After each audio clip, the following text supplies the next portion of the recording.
Hello everyone, welcome to practice mock. आज हम अपना नेक्स्ट वीडियो स्टार्ट करेंगे जो है प्रपोजिशंस पे।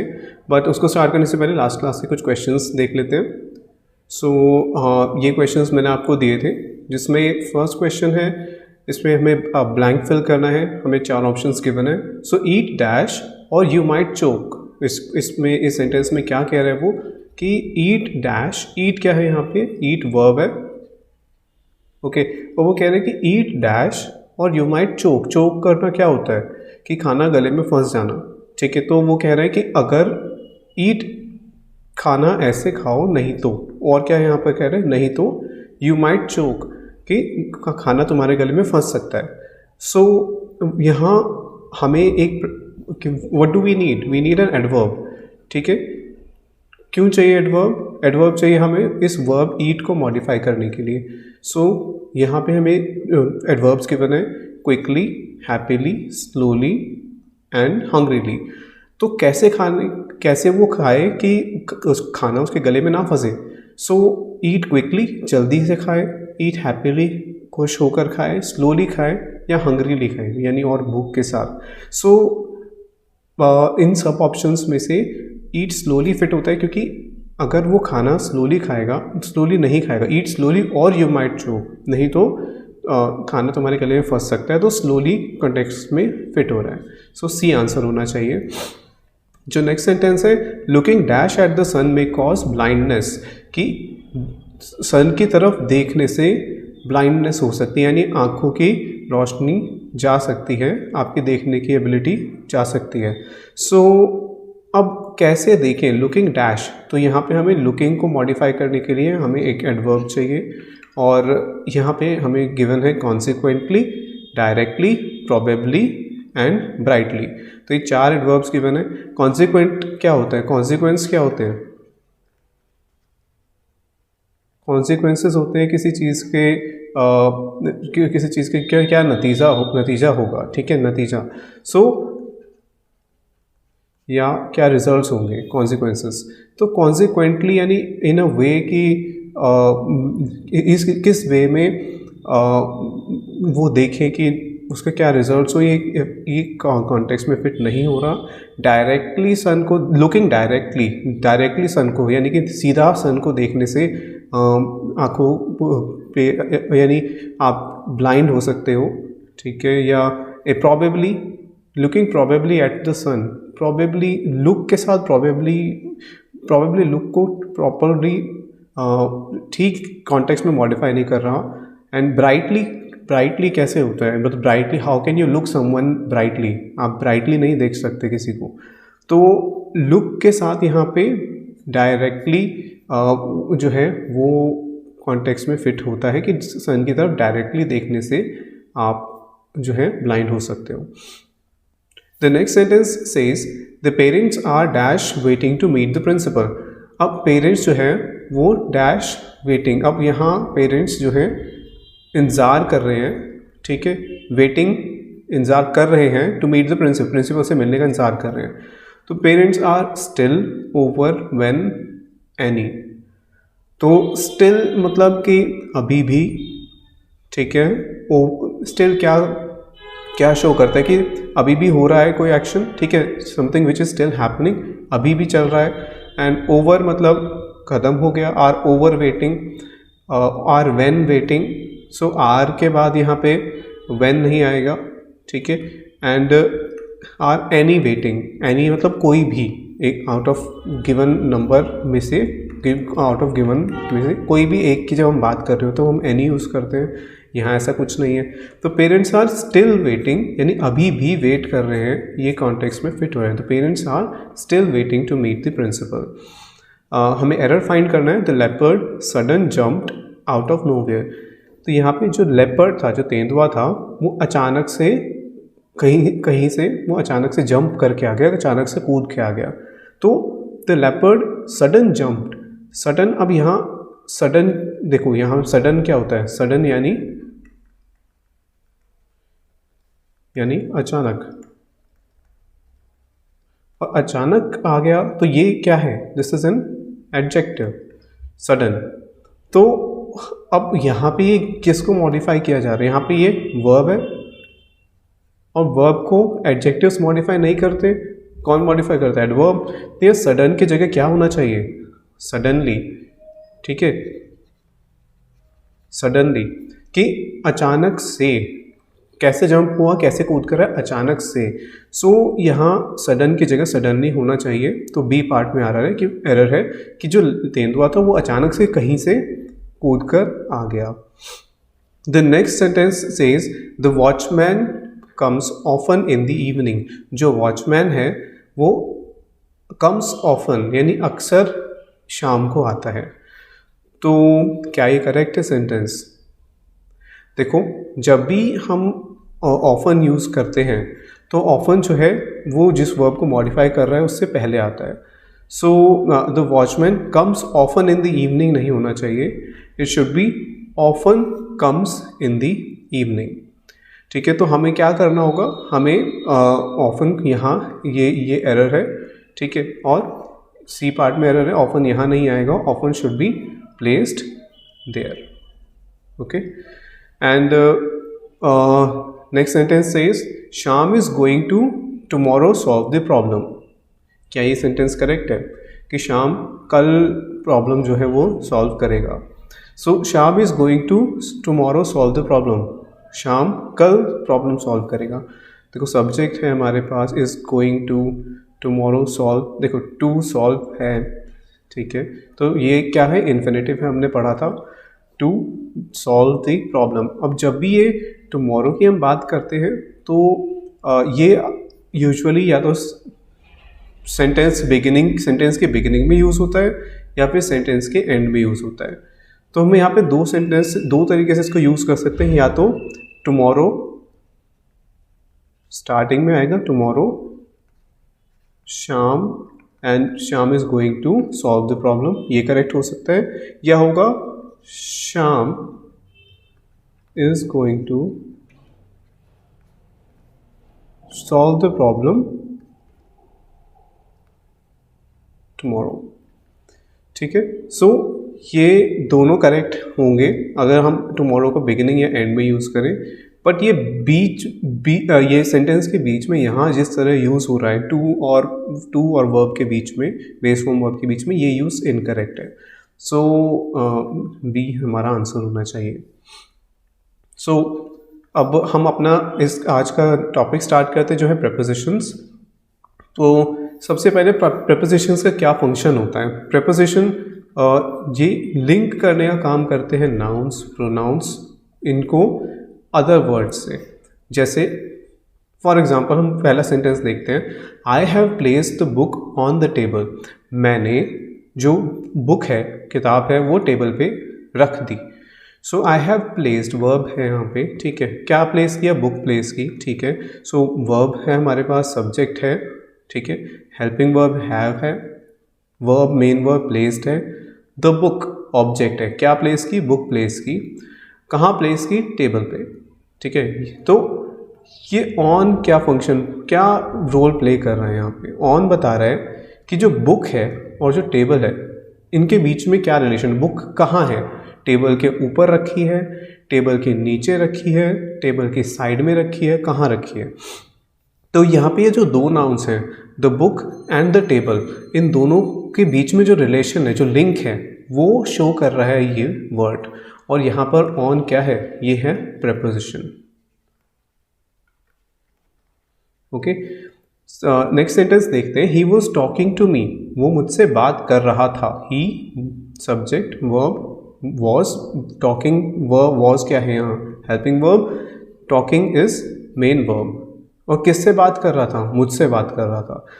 तो यहाँ टू बता रहा है, लिंक कर रहा है कि किससे बात हो रही थी, टॉकिंग टू मी, ठीक है। तो यहाँ two is the preposition. The toy was found under the bed, जो टॉय था वो कहाँ मिला, वॉज फाउंड वर्ब, ठीक है, and under the bed, bed के नीचे मिला।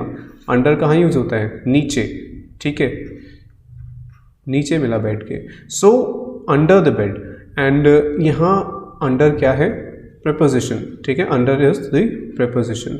तो under यानी नीचे, अगर यहाँ was found on the bed होता तो on, under, तो उसका मीन in the bed, तो इनका मीनिंग डिफरेंट होता है, ठीक है. सो अब इनका हम यूजेज देखेंगे कि कैसे हम इनको यूज़ करेंगे अलग अलग सेंटेंसेस में. तो कुछ रूल्स हैं, बेसिक रूल्स प्रपोजिशंस को यूज़ करने के लिए. ऑलवेज जो है, जब हमेशा जब भी हम प्रपोजिशन यूज़ कर रहे हैं तो उसके बाद नाउन या प्रोनाउन ही आएगा, कभी भी प्रपोजिशन के बाद वर्ब नहीं आएगा. सो ऑलवेज, हमेशा प्रपोजिशन के बाद वर्ब नहीं होगा, क्या होगा उसके बाद, हमेशा या तो नाउन होगा या फिर प्रोनाउन होगा, ठीक है. नाउन या प्रोनाउन होगा, कभी भी प्रेपोजिशन के बाद वर्ब नहीं होगा, ये कभी नहीं होगा, ठीक है. So next rule says a pronoun following a preposition should be in object form. यहाँ पे ये सेकंड वाला सेंटेंस देखो, तो जो प्रोनाउन है जब भी वो किसी प्रपोजिशन के बाद लिखा जाएगा तो वो हमेशा ऑब्जेक्ट फॉर्म या ऑब्जेक्टिव फॉर्म में होना चाहिए. यहाँ देखो, he was talking to me, to preposition थी, ये सेकेंड सेंटेंस में टू प्रपोजिशन थी, एंड उसके आगे मी है. तो मी क्या है, मी ऑब्जेक्टिव केस में है, ठीक है. तो आए नहीं है, मी है. हमेशा प्रपोजिशन के बाद ऑब्जेक्टिव केस यूज़ होगा जब भी हम किसी प्रोनाउन को प्रपोजिशन के बाद लिखते हैं. So the third rule says two preposition and two infinitive are not the same. ये दोनों सेम नहीं होते. हमने to प्लस verb ये हमने पढ़ा, ये क्या है, ये इन्फिनेटिव कंस्ट्रक्शन है, इन्फिनेटिव है, हमने वर्ब्स में पढ़ा था. तो ये टू प्लस वर्ब, इसमें क्या होता है, बेस फॉर्म हम यूज़ करते हैं, ठीक है. लेकिन जो टू प्रपोजिशन है वो डिफरेंट है, क्योंकि अगर to as a preposition use हो रहा है तो उसके बाद कभी भी वर्ब यूज़ नहीं होगी, और टू के बाद अगर वर्ब यूज़ हो रही है तो वो टू एक प्रपोजिशन की तरह यूज़ नहीं हो रहा, वहाँ पे वो यूज़ हो रहा है कैसे, एज एन इन्फिनेटिव. जैसे they used to live in Delhi, तो वो दिल्ली में रहा करते थे. यूज्ड टू पास्ट में है, used to live in Delhi. तो टू लिव, यहाँ देखो टू और लिव क्या है, वर्ब है. तो ये यहाँ पर कैसे यूज़ हो रहा है, it is being used as a infinitive, यहाँ इन्फिनेटिव की तरह यूज़ हो रहा है टू, ठीक है. लेकिन सेकेंड सेंटेंस में she is committed to her work, जो है, जो भी है, जिसकी भी यहाँ बात हो रही है, शी इज़ कमिटेड, वो अपने काम को लेकर बहुत डेडिकेटेड है, वो कमिटेड है, कमिटमेंट है उसका अपने वर्क के साथ. तो टू हर वर्क, तो टू के बाद किसके लिए, ये किसको, कमिटमेंट को शो कर रहा है, किससे, वर्क से. सो यहाँ पे टू क्या है, एक प्रपोजिशन, क्योंकि वो वर्क के लिए यूज़ हुआ है, ठीक है. तो एक नाउन के लिए यूज़ हुआ है. सो ओके, सो ये हमने कुछ रूल्स देखे. अब हम वन बाय वन कुछ प्रपोजिशंस को देखेंगे, उनको किस केसेस में हम यूज़ करते हैं, और फिर कुछ एग्जांपल्स. तो ये आपको थोड़ा सा टाइम के साथ आपको ये याद होंगे, तो जितना हो सके आप इनकी प्रैक्टिस कीजिए. सो जैसे अमंग और बिटवीन, तो अमंग और बिटवीन कहाँ यूज़ होते हैं, अमंग यूज़ होता है जब things which are not clearly separated, यानी कि अमंग हम तब यूज़ करते हैं जब या तो चीज़ें बिल्कुल भी सेपरेटेड ना हो, क्योंकि they are part of a group. तो जब एक ग्रुप, हमारे पास कुछ चीज़ों का ग्रुप है जिसको आप अलग अलग कंसिडर नहीं कर सकते, तो वहाँ पे यूज़ होता है. आमतौर पे हम ये कहाँ यूज़ करते हैं, जब मोर देन टू थिंग्स होती हैं, दो से ज़्यादा चीज़ें होती हैं, तो वहाँ पे हम अमंग यूज़ करते हैं. जैसे the temple was hidden among the trees. अब यहाँ पे बहुत सारे अगर पेड़ हैं, ठीक है, there are a lot of trees, और उसके पीछे कहीं ट्रीज़ है ना, वहाँ पे दो ट्रीज़ तो मेंशन नहीं है, उसके पीछे कहीं पे वहाँ एक टेम्पल था, ठीक है. सो उन ट्रीज़ के अंदर की ट्रीज़ भी छुपा हुआ था. जब यहाँ पे हम उनको क्लियरली सेपरेट नहीं कर पा रहे, बहुत सारे पेड़ हैं वहाँ और उनके पीछे वो टेम्पल दिख ही नहीं रहा था। So the temple was hidden among the trees. Among क्यों यूज हुआ है? क्योंकि एक तो सेपरेशन नहीं, क्लियर सेपरेशन नहीं है वहाँ पे, और दो से ज़्यादा चीज़ें हैं, ठीक है। तो वहाँ पे हम यूज़ करते हैं अमंग। बिटवीन यूज़ होता है जब हम सिर्फ दो चीज़ों की बात कर रहे हैं और वो क्लियरली हम उन्हें सेपरेट कर पाएँ। तो जैसे he parked his bike between the car and the bus, तो एक कार है, एक बस है, दोनों को क्लियरली आप आइडेंटिफाई कर सकते हो, क्लियरली सेपरेट कर सकते हो, और उसके बीच में, उन दोनों के बीच में उसने अपनी बाइक पार्क कर दी। तो ही पार्क्ड हिज बाइक, उसने अपनी बाइक पार्क की कहाँ? Between the car and the बस। दो ऑब्जेक्ट्स हैं, क्लियरली सेपरेट की जा सकती हैं, इसलिए बिटवीन का यूज़ करेक्ट है। तो इस तरह हम अमंग, ऑन एंड बिटवीन हम यूज़ करते हैं। बिटवीन जो है, बिटवीन के बाद सिर्फ और सिर्फ प्लूरल नाउन या प्रोनाउन ही यूज़ होंगे। तो जैसे there are no hard feelings between us. अब यहाँ बिटवीन के आगे आप कब, क्यों? क्योंकि बिटवीन एक के बाद तो होगा नहीं। बिटवीन क्या, बीच में हम, बिटवीन का मीनिंग क्या होता है कि किन्हीं दो चीज़ों के बीच में। अब दो, एक से दो का मतलब क्या हुआ? एक से ज़्यादा है।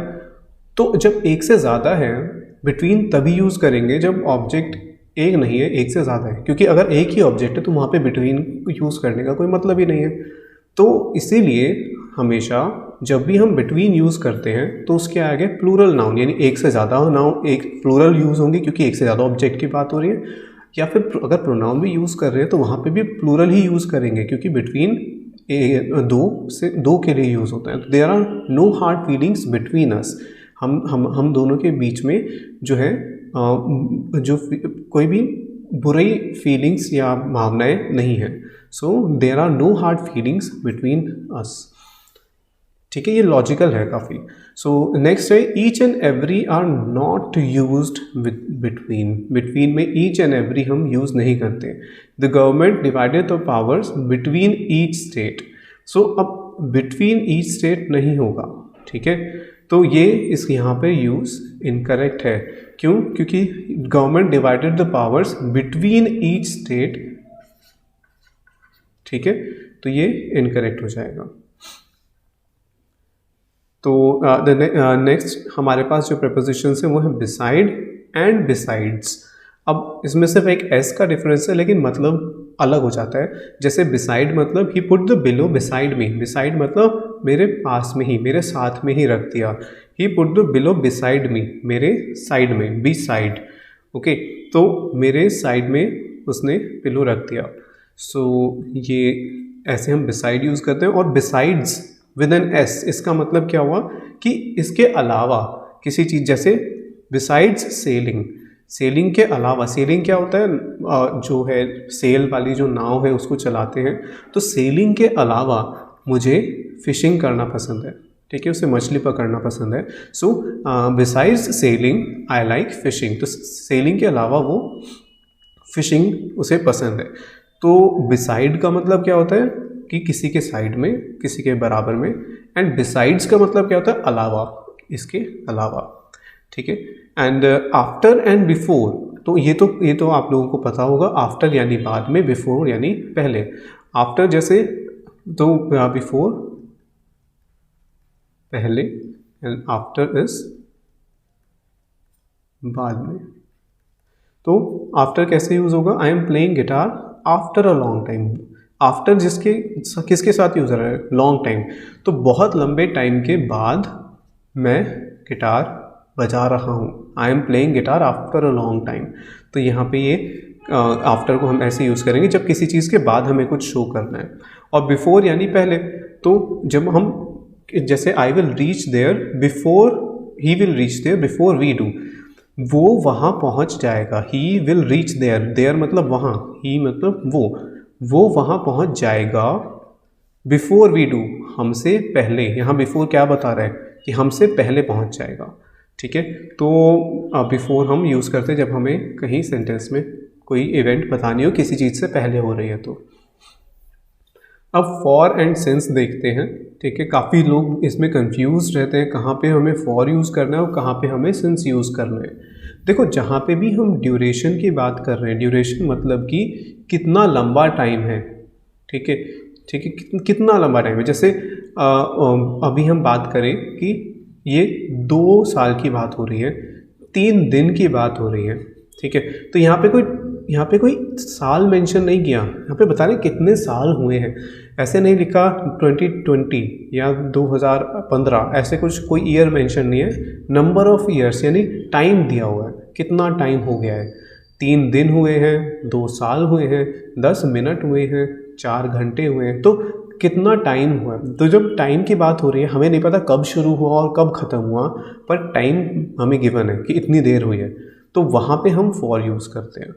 जैसे they are studying for 3 hours, तो दे आर स्टडिंग या दे हैव बीन स्टडिंग, अगर मैं इसको यहाँ हैव बीन लिख दूँ,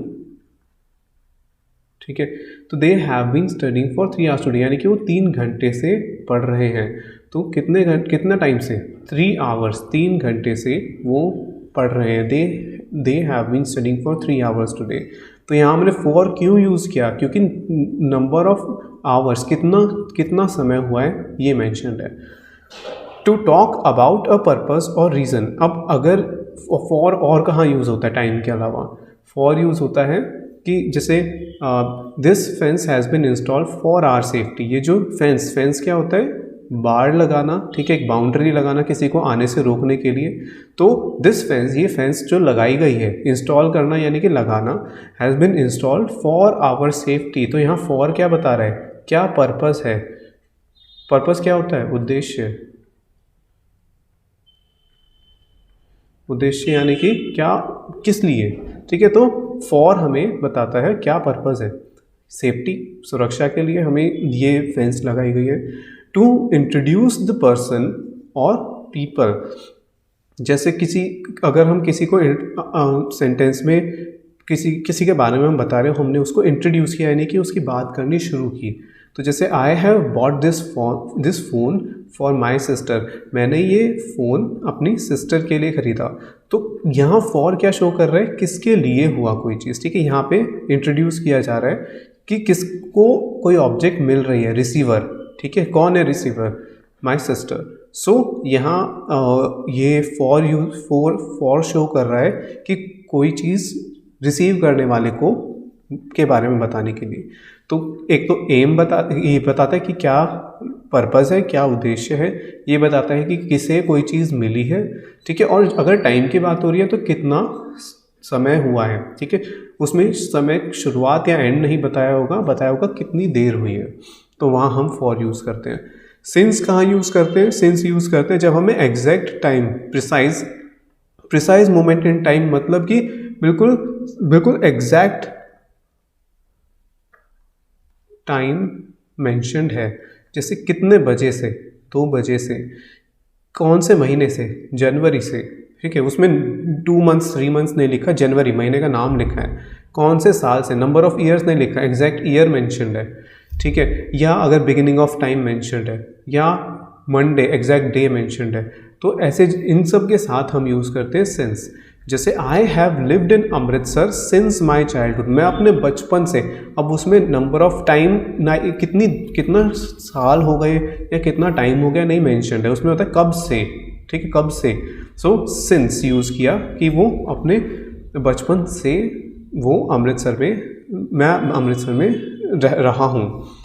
she has been working since 9 AM, वो 9 बजे से काम कर रही है। तो शी हैज़ बीन वर्किंग, अब क्योंकि टाइम मेंशन्ड है एग्जैक्टली, तो यहाँ पे हमने सिंस यूज़ किया है, ओके। अगर यहाँ पे लिखा होता इतने आवर्स से पढ़ रहे हैं, तो वहाँ पे फिर हम फॉर यूज़ करते हैं, ओके। तो हम दोनों का यूज़ अलग है और इसका ध्यान रखना है, इसके ऊपर बेस्ड एरर्स बिल्कुल आपको एग्ज़ाम में आ सकते हैं।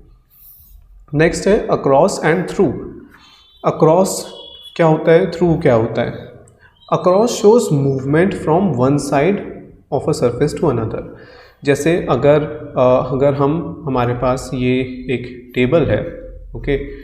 अब यहाँ से मैं कोई चीज़ यहाँ पे से ड्रैग करते हुए ले जाऊँ, ठीक है, और उसको यहाँ, तो मैंने क्या किया, इसको इस सरफेस के एक कोने से दूसरे कोने की तरफ ले गया, ठीक है। Movement from one side of a surface to another, एक सरफेस की एक साइड से दूसरी साइड पे ऑब्जेक्ट को ले गए।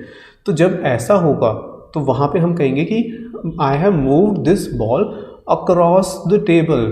अक्रॉस मतलब एक तरफ से दूसरी तरफ ले गए, ठीक है।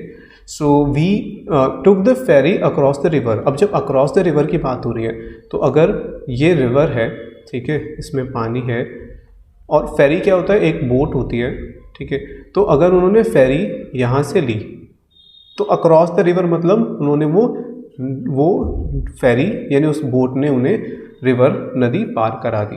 अक्रॉस द रिवर यानी नदी के दूसरी तरफ, ठीक है। We took the ferry across the river, जो नदी के दूसरी तरफ। तो यहाँ अक्रॉस हम ऐसे यूज़ करते हैं। और दूसरा और कैसे यूज़ करते हैं, when something touches or stretches from one side to another. जब कोई चीज़ देखो एक तो हुआ मूवमेंट होती है एक तरफ से दूसरी तरफ, जैसे हमने देखा एक ऑब्जेक्ट को हमने यहाँ से शिफ्ट करके यहाँ मूव कर दिया, ठीक है, यहाँ से उठा के यहाँ रख दिया। या फिर एक बोट नदी के एक कोने से एक किनारे से दूसरे किनारे गई। दूसरा कहाँ हम यूज़ कर सकते हैं, जब कोई ऑब्जेक्ट एक तरफ से दूसरी तरफ तक फैली हुई है। जैसे अगर हमारे पास ये रोड है, ठीक है, और यहाँ पे एक पेड़ गिरा हुआ है, ठीक है, तो इस रोड पे एक ट्री गिरा हुआ है या एक लॉग गिरा हुआ है। सो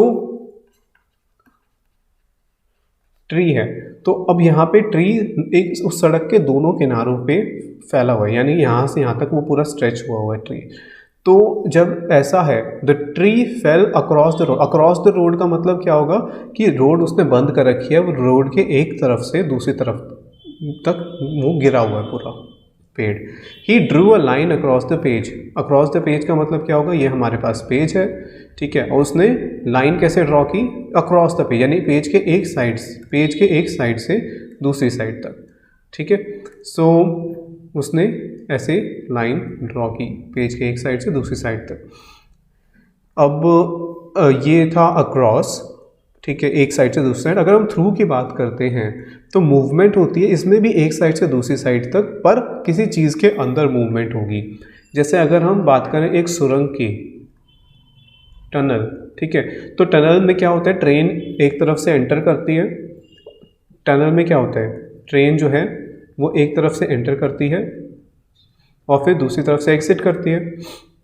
तो जब टनल की बात को कर रहे हैं तो एक तरफ से दूसरी तरफ तक मूवमेंट हो रही है और किसी चीज़ के अंदर मूवमेंट हो रही है, तो वहाँ पे हम थ्रू यूज़ करेंगे, अक्रॉस नहीं यूज़ करेंगे, ठीक है। तो यहाँ हम थ्रू यूज़ करेंगे, ठीक है, किसी चीज़ के अंदर मूवमेंट हो रही है। तो जैसे she loves walking through the park, यहाँ पे पार्क में हम थ्रू की यूज़ कर रहे हैं क्योंकि पार्क के अंदर से वो मूव कर रहे हैं, ठीक है, और पार्क के एक साइड से दूसरी साइड चले गए। तो she loves walking through the park, तो इसलिए ये यहाँ पे थ्रू यूज़ हुआ है। तो horse ran through the long grass. अब घास, बहुत लंबी लंबी घास उगी हुई थी और उसमें से जो है हॉर्स वो उस घास में से निकल के गया।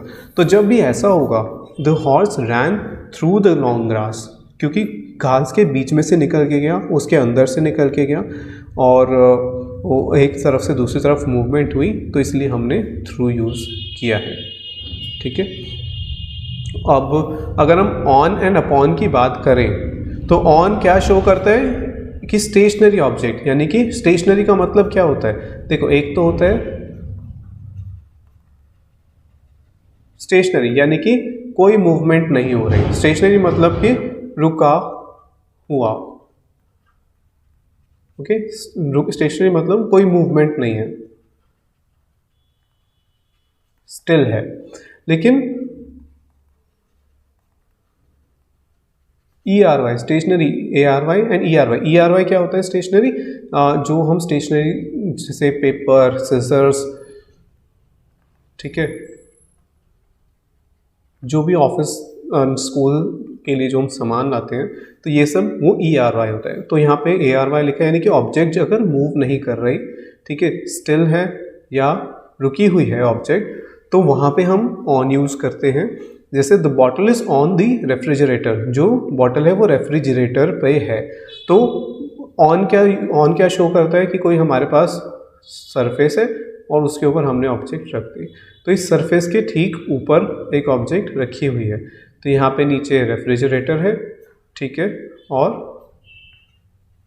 उसके ऊपर एक ऑब्जेक्ट रखी है, ठीक है, यहाँ पे उसके ऊपर एक ऑब्जेक्ट रखी है। तो ऑन क्या यूज़ कर रहा है, ऑन क्या शो कर रहा है कि किसी चीज़ के ऊपर रखी है पर वो मूव नहीं कर रही ऑब्जेक्ट, ठीक है। अब अपॉन क्या शो करता है, अपॉन शो करता है मूवमेंट, जैसे the man jumped upon the moving train, ठीक है, ऑन टू यहाँ नहीं है, ठीक है।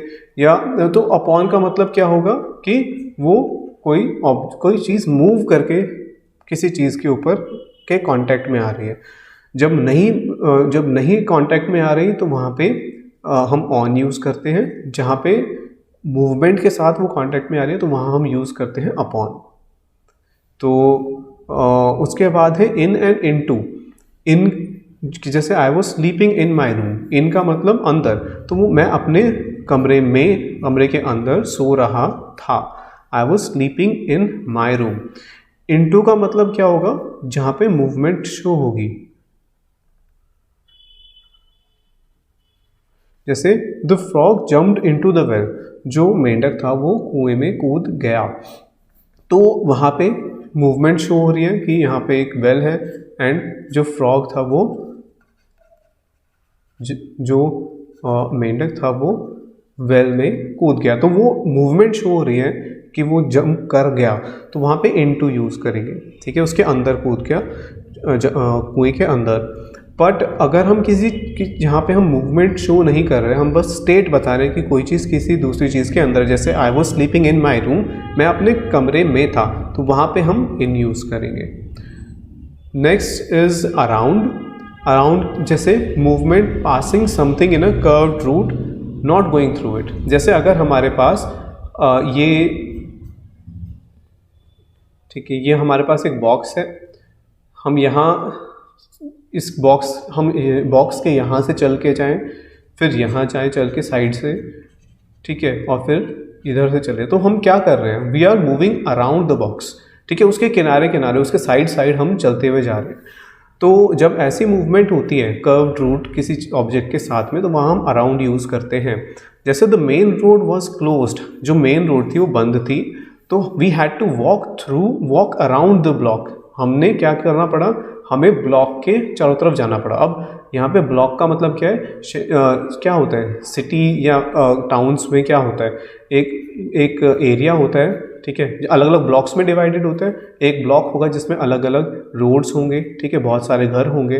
तो अब जब मेन रोड बंद थी, ठीक है, यहाँ मेन रोड है, मेन रोड बंद थी, so we had to walk around the block. Around the block मतलब उसके साइड में जाना पड़ा हमें, ब्लॉक के थ्रू, उसके अंदर से नहीं गए, ब्लॉक के बाहर हमें जाना पड़ा। तो we had to walk around the block, हम ब्लॉक के चारों तरफ से घूम के हमें जाना पड़ा, तो वहाँ हम अराउंड यूज़ करते हैं। ओवर कहाँ यूज़ करते हैं, जहाँ पे हम किसी मूवमेंट या पोजीशन की बात कर रहे हैं ऊंचे लेवल पे, जैसे we flew over the Himalayas, हम हिमालयाज के ऊपर से उड़कर गए। तो हिमालयाज माउंटेन्स की बात हो रही है, ठीक है, अगर माउंटेन्स की बात हो रही है तो वो उसके ऊपर से उड़ के गए, तो उसके कांटेक्ट में नहीं है, उसके ऊपर से उड़ के गए, तो वहाँ पे हम यूज़ करते हैं over, okay. And you should not hang the wall clock, ये हैंड नहीं होना चाहिए, it should be hang, you should not hang the wall clock over the doorway, मतलब कि डोरवे दरवाजे के ऊपर घड़ी मत टांगो, तुम्हें घड़ी नहीं टांगनी चाहिए दरवाजे के ऊपर। तो वहाँ पे ओवर क्यों यूज़ हुआ कि डोरवे है, ठीक है, यहाँ पे डोरवे है, ठीक है, एंड उसके ऊपर घड़ी है, उसके कांटेक्ट में नहीं है, उसके ऊपर घड़ी है। तो वो क्या कह रहे हैं कि यहाँ पे घड़ी मत टांगो, you should not hang the wall clock over the doorway के ऊपर वॉल क्लॉक नहीं टांगनी चाहिए। ऊपर से मतलब उन दोनों ऑब्जेक्ट के बीच में कुछ गैप है, ओके। और फ्रॉम कहाँ यूज़ करते हैं हम, it indicates the point where a movement begins, कहीं से कोई मूवमेंट शुरू हुई हो।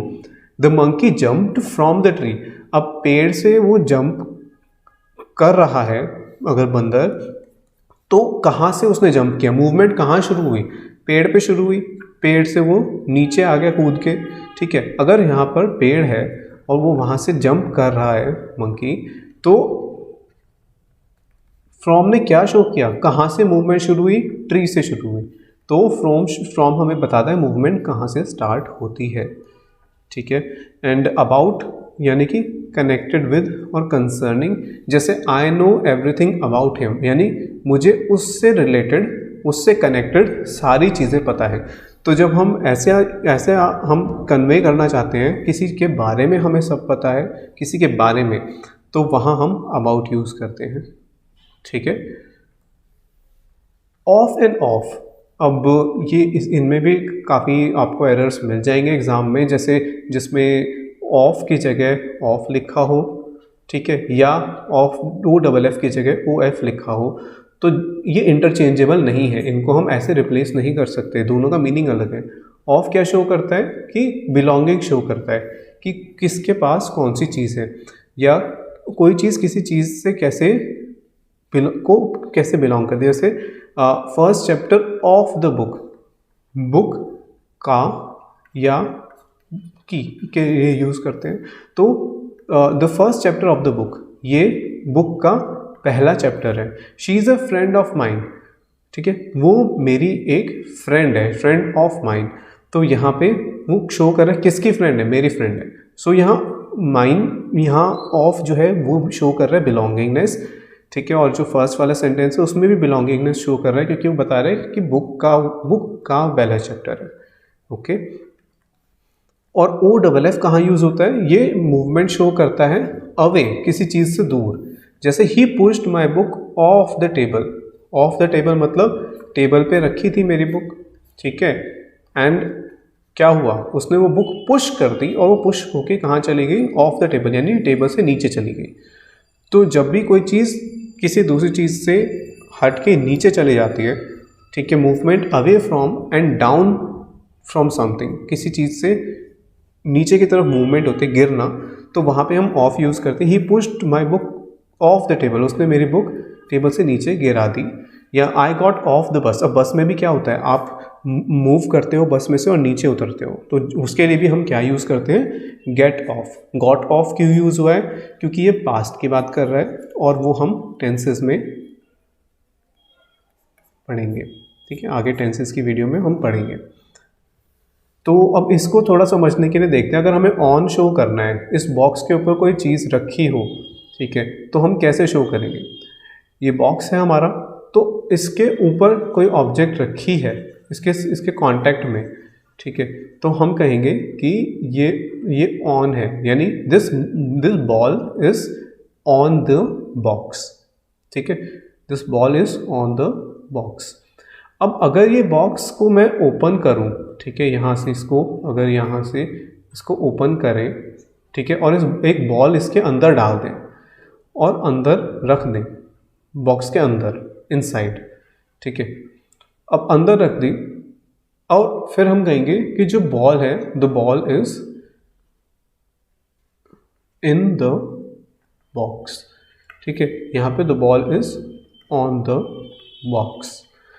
अब अगर ओवर की बात करें तो याद करो हमने कहा था कि जो दोनों ऑब्जेक्ट्स के बीच में कुछ गैप होगा। ओवर का मतलब क्या है कि इसके ऊपर है। अब ऊपर में मतलब है कि कांटेक्ट में नहीं है, ऊपर है। So the ball is over the box, ठीक है।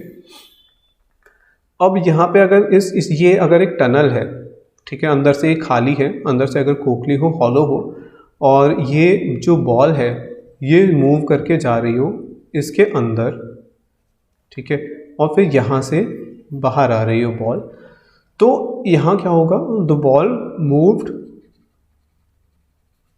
थ्रू दी टनल कह लेते हैं, ठीक है, थ्रू द टनल या थ्रू द सिलेंडर, जो भी है, थ्रू द ट्यूब।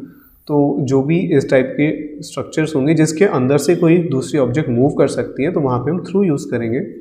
अगर अक्रॉस शो करना है हमें, तो दो तरीके से हम शो कर सकते हैं कि अक्रॉस मतलब कि जैसे यहाँ से कोई ऑब्जेक्ट मूव करके यहाँ चली गई, तो it moved across the gap, यहाँ इस गैप के यहाँ से यहाँ चली गई।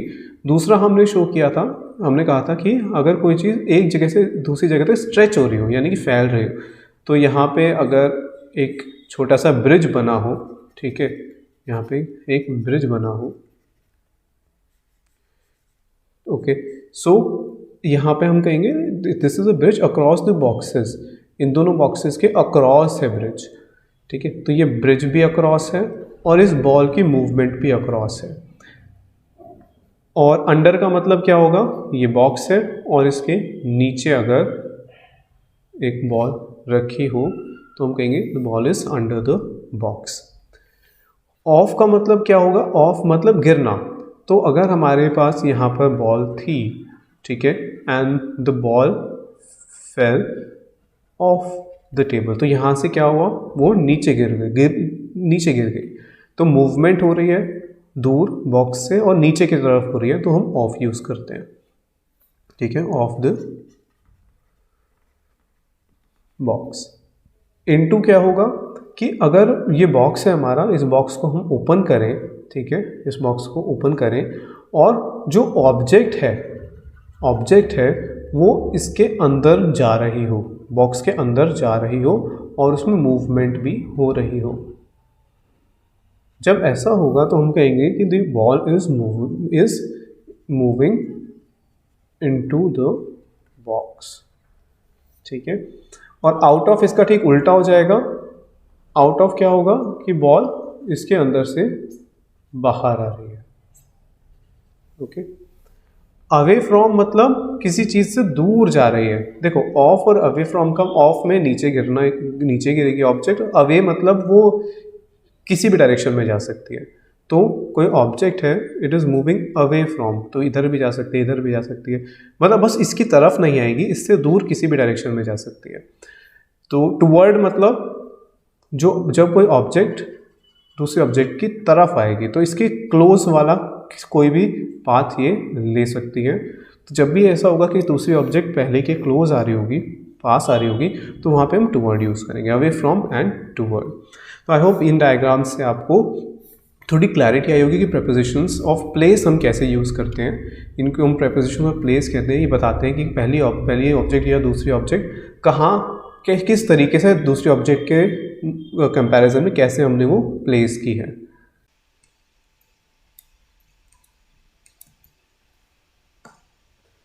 सो नेक्स्ट है हमारे प्रपोजिशंस ऑफ टाइम। ये एग्जाम के लिए इंपॉर्टेंट है क्योंकि एट, इन और ऑन टाइम के लिए यूज़ होते हैं, बट डिफरेंट तरीके से। तो आपको इनका यूज़ करेक्टली करना आना चाहिए ताकि एरर डिटेक्शन क्वेश्चंस आप आसानी से कर पाएँ। तो इसमें हम ऐड कहाँ यूज़ करते हैं, जहाँ पे हमें एग्जैक्ट, प्रिसाइज मतलब क्या होता है, बिल्कुल सही, बिल्कुल एग्जैक्ट टाइम हमें अगर दिया हो, जैसे 5 बजे। डॉन कौन सा टाइम होता है, जब वो दिन का वो टाइम जब सूरज निकल रहा होता है, उस वो वाला टाइम। और डस्क कौन सा होता है, जब सूरज छिप रहा होता है, वो वाला time.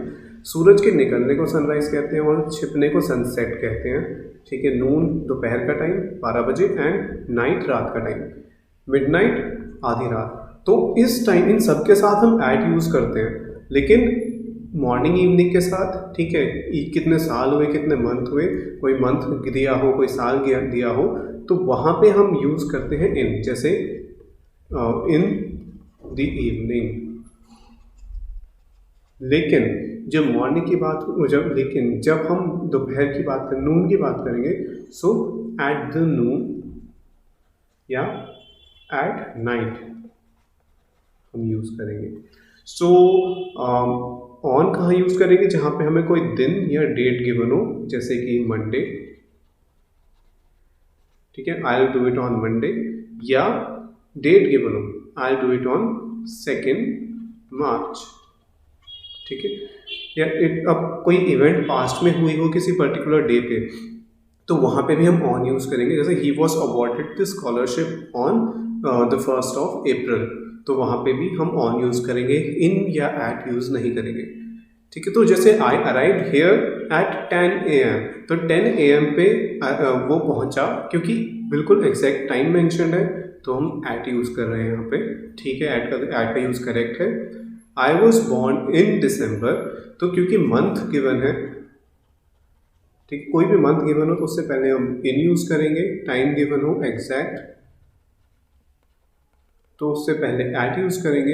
He visited his grand parents on Sunday, तो संडे क्या है, डे गिवन है, और डे जब मेंशन होगा तो हम यूज़ करते हैं on, so on is correct. She is leaving for Mumbai on 10 January, date mention है, और जब डेट हो तब भी हम ऑन यूज़ करते हैं, ठीक है। So there will be more lunar missions in the future. अब लूनर मिशंस, लूनर किसके लिए यूज़ करते हैं, मून से रिलेटेड, ठीक है। तो ऑफ मून, तो उसको हम बोलते हैं लूनर। तो किसी कोई भी चीज़, जैसे मून की सरफेस की बात करते हैं, चांद की सरफेस की, तो वो भी हम लूनर सरफेस बोलते हैं। तो अगर लूनर मिशन की बात हो रही है, यानी ऐसे मिशंस, स्पेस मिशंस जो चांद पर जाएं, तो there will be more lunar missions in the future. तो इन द फ्यूचर की बात हो रही है, आगे के टाइम की बात हो रही है, तो वहाँ पे भी हम इन यूज़ करते हैं, ठीक है। तो जब भी फ्यूचर गिवन होगा तो वहाँ हम इन यूज़ करेंगे, at the future, on the future नहीं यूज़ होगा, इन द फ्यूचर होगा।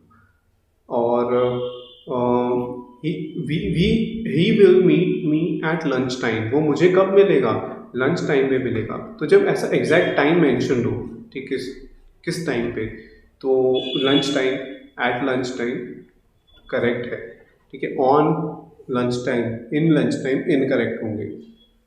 सो she was not feeling well in the morning, तो मॉर्निंग या इवनिंग के साथ हम यूज़ करते हैं इन, सो इन का यूज़ करेक्ट है, ठीक है। सो आई होप कि आप सब लोगों को ये कुछ प्रेपोजिशंस जो हमने इस क्लास में देखे, आपको इनको यूज़ करना पता चला होगा कि इनको कैसे हम यूज़ कर सकते हैं। तो आप और एग्जांपल्स देखिए और प्रैक्टिस कीजिए, ठीक है। प्रैक्टिस मॉक की वेबसाइट पे और ऐप पे फ्री टेस्ट अवेलेबल है, SSC GD के, और मिनी मॉक्स अवेलेबल है, आप उनको ट्राई कीजिए। और अगर आप और मॉक्स ट्राई करना चाहते हैं तो वो भी आप प्रैक्टिस मॉक की वेबसाइट से ले सकते हैं। सो और स्टडी मटेरियल टेलीग्राम पे भी अवेलेबल है और वेबसाइट पे भी अवेलेबल है, तो आप डिस्क्रिप्शन से टेलीग्राम पे जाके आप ये क्लास नोट्स, और साथ ही साथ सिर्फ इंग्लिश ही नहीं, आपको रीजनिंग और मैथ्स के भी आपको क्वेश्चंस और क्लास नोट्स मिल जाएंगे। So I hope you like the video, thank you.